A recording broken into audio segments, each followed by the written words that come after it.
सुतलै में रहली हो अपने वो शर्मा हे लाल कागा लोचन ले अइल हे लाल कागा लोचन ले अइल हो लाल कागा लोचन ले अइल। झांपी में से कढ़नो में 5 रुपैया, झांपी में से कढ़नो में 5 रुपैया हो लाल धावल सोना रे, हो लाल धावल सोना रे घरे गइली, हो लाल धावल सोना रे घरे गइली। सोनन के 4 चूड़िला ली अइली, सोनन के 4 चूड़िला ली अइली। चानिन के कर धनिया हो लाल, चानिन के कर धनिया हो लाल, चानिन के कर धनिया हो लाल, चानिन के कर धनिया हो लाल।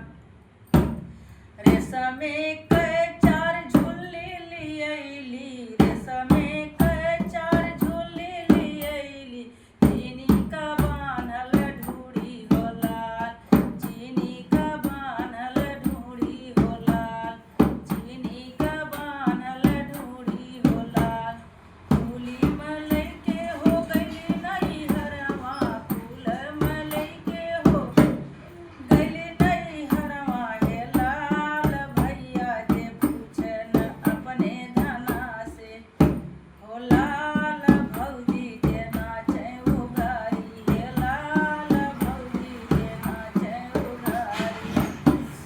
भैया जे पूछन अपने धना से, भैया जे पूछन अपने धना से, हो लाल बहिनी जे काउली अइनी, हो लाल बहिनी जे काउली अइनी, हो लाल बहिनी जे काउली अइनी।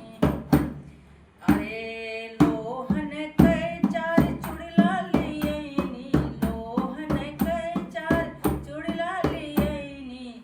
लोहन की कर धनिया हे लाल, लोहन की कर धनिया हे लाल, लोहन की कर धनिया हो लाल।